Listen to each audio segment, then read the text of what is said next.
ભરૂચ ખાતે વિશ્વ હિન્દુ પરિષદના સેવા વિભાગ દ્વારા મેડિકલ કેમ્પનું આયોજન કરવામાં આવ્યું હતું। મેડિકલ કેમ્પમાં 15 ડોક્ટરોની ટીમે સેવા આપી હતી। 500થી વધુ દર્દીઓએ લાભ લીધો હતો। વિશ્વ હિન્દુ પરિષદ સેવા વિભાગ દ્વારા ભારત રત્ન ડૉક્ટર આંબેડકર સાહેબની જન્મજયંતિ નિમિત્તે પશ્ચિમ કચ્છ દ્વારા નિઃશુલ્ક મેડિકલ કેમ્પનું આયોજન કરવામાં આવ્યું હતું। પશ્ચિમ કચ્છ વિશ્વ હિન્દુ પરિષદ સેવા વિભાગના સંયોજક દીપક ભાનુશાલીએ આમતક ટીવી સાથેની વાતચીતમાં માહિતી આપતા જણાવ્યું હતું કે ભાઈચારાનું માધ્યમ બની શકે તેવા હેતુ સાથે આ મેડિકલ કેમ્પનું આયોજન કરવામાં આવ્યું હતું। 550 ઉપરાંત દર્દીઓએ ભાગ લીધો હતો। 15 જેટલા ડૉક્ટરોએ સેવા આપી હતી।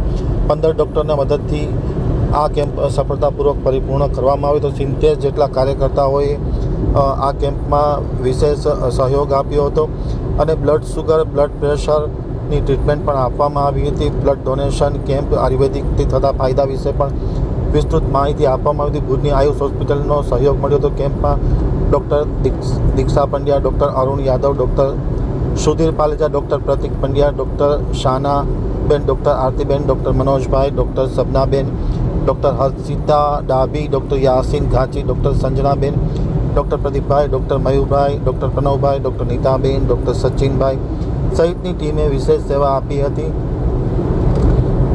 સંઘ ચાલક ભરતભાઈ દરજી, વિશ્વ હિન્દુ પરિષદ વિભાગના મંત્રી ચંદુભાઈ રૈયાણી, જિલ્લાના મંત્રી નાજાભાઈ ભરવાડ, અધ્યક્ષ કૃષ્ણકાંત પંડ્યા, દીપક ભાનુશાલી, કરણસિંહ જાડેજા, વાલજીભાઈ, પ્રવીણભાઈ આહિર, હરિભાઈ કાનજીભાઈ, જયેશભાઈ કોઠારી, સદેવસિંહ જાડેજા, સતીશ ગોર સહિતના લોકોએ ખૂબ મોટી સેવા કરી હતી એમ કુલદીપભાઈ શેઠે આમતક ટીવી સાથેની વાતચીતમાં માહિતી આપતા જણાવ્યું હતું। સાધના છે એ માધ્યમથી આજે લોકોને સ્વસ્થ કરવા માટેનું એક માધ્યમ એટલે આયુર્વેદિક કેમ્પનું આયોજન મંગવાણા મુકામે આજે ડૉક્ટર પ્રતિકભાઈ પંડ્યાના સાનિધ્યમાં થવા જઈ રહ્યું છે।